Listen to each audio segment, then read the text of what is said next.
और इधर दिल्ली में आज सड़क पर संग्राम दिखाई देगा। वो कैसे? वो ऐसे कि आज आम आदमी पार्टी के कार्यकर्ता बीजेपी के दफ्तर का घेराव करेंगे। उनका ये कहना है कि बीजेपी के इशारे पर उपराज्यपाल ने जो जल बोर्ड को बिल को सेटल करने की स्कीम थी, वन टाइम सेटलमेंट की, उस पर रोक लगा दिया।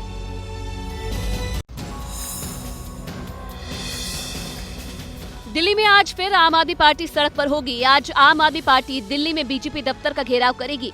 मुद्दा होगा दिल्ली में बिजली बिल का one time settlement scheme. Delhi जल बोर्ड के ज्यादा बिल की शिकायत का निपटारा करने के लिए दिल्ली सरकार वन टाइम सेटलमेंट स्कीम लाई थी। दिल्ली में 11.7 लाख उपभोक्ताओं का पानी का बिल बकाया है।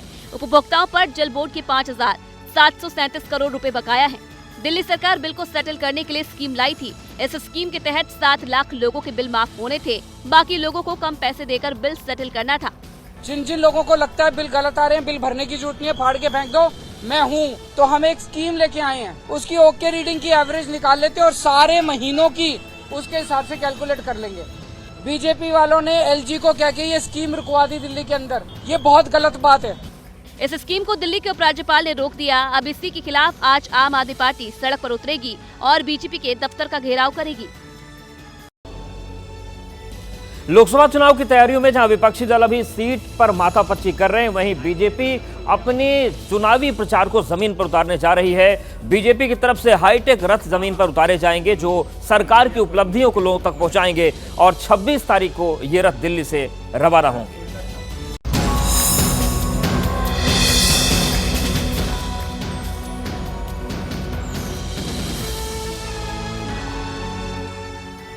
मिशन 370 प्लस में जुटी बीजेपी रथों के जरिए आम लोगों से कनेक्ट होगी।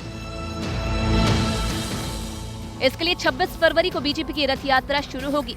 बीजेपी अध्यक्ष जेपी नड्डा हाईटेक प्रचार रथों को रवाना करेंगे। बीजेपी के हाईटेक रथ तमाम सुविधाओं से लैस होंगे। देश के अलग अलग हिस्सों में इन रथों के जरिए बीजेपी आम लोगों को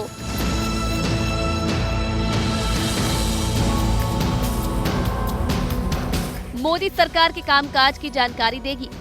10 साल में सरकार की उपलब्धियों की जानकारी दी जाएगी।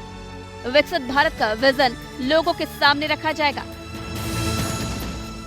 बीजेपी की योजना रथों के जरिए लोकसभा चुनाव के ऐलान से पहले ही लोगों तक अपना संदेश पहुंचाने का एक चरण पूरा करना है। राष्ट्रीय महामंत्री सुनील बंसल प्रचार रथ का संयोजन देख रहे हैं।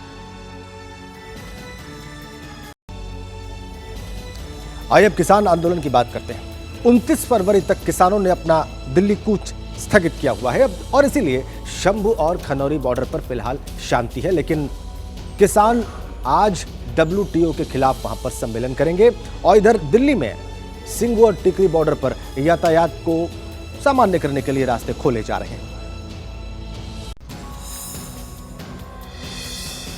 आज आंदोलन के 13वें दिन किसान शंभू और खनौरी बॉर्डर पर WTO के खिलाफ सम्मेलन करेंगे। इस सम्मेलन के जरिए किसानों को WTO के खिलाफ जागरूक करने की योजना है। किसान नेताओं की मांग है कि सरकार WTO से बाहर निकले। भारत के कृषि सेक्टर को, खेती सेक्टर को जिन समस्याओं का सामना करना पड़ रहा है वो है WTO, IMF, वर्ल्ड बैंक, इनकी पॉलिसियां। WTO का कितना नेगेटिव इम्पैक्ट आ रहा है देश के किसानों के ऊपर, वो चीज हमारे किसान तक, एक एक किसान तक, एक एक गांव तक पहुंचाना जरूरी है। जब तक मांगे पूरी नहीं होगी तब तक मजबूती से हम लड़ेंगे। किसानों ने 29 फरवरी तक दिल्ली कूच को स्थगित कर दिया है। इसी बीच किसानों को रोकने के लिए दिल्ली के सिंघू और टीकरी बॉर्डर पर की गई नाकेबंदी में ढील दी जा रही है। 2 हफ्ते से बंद रास्तों को आंशिक तौर पर खोला जा रहा है। सिंघू बॉर्डर पर सर्विस लेन और टीकरी बॉर्डर पर एक लेन को खोला गया है। इससे आम लोगों को राहत मिली है। हमारा प्रयास है कि ताकि जो आवागमन है, जो यातायात है, वो प्रभावित ना हो और हमारे नागरिक परेशान ना हो। यही प्रयास है कि पहले एक लेन खोल के हम शुरुआत करेंगे। फरवरी के महीने में उत्तराखंड से लेकर हिमाचल तक भारी बर्फबारी हो रही है और इसे देखने के लिए सैलानी बड़ी संख्या में पहुंच रहे हैं।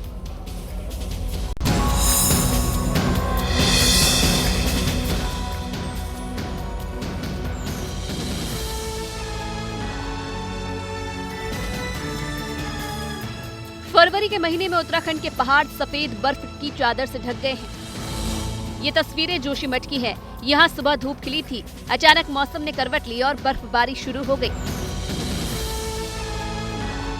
रुई की फाहों की तरह आसमान से बर्फ के टुकड़े बरस रहे थे। कुदरत के इस नजारे को देखने और उसे कैमरे में कैद करने के लिए यहाँ लोगों की भीड़ जुट गई। कुछ ऐसा ही नजारा चमोली में भी दिखा। यहाँ हर तरफ बर्फ ही बर्फ नजर आ रही है। कुल्लू में भी भारी बर्फबारी हुई है। बर्फबारी के बाद यहाँ पर्यटकों की भीड़ दिख रही है। हजारों की तादाद में पर्यटक बर्फबारी का नजारा देखने कुल्लू पहुँचे हैं। बर्फबारी के बाद कुल्लू में पर्यटक मौज मस्ती करते दिखे। निर्मल भाईती जयपुर राजस्थान से टूरिस्ट को यहाँ जरूर आना चाहिए और विंटर में बहुत ही अच्छी है।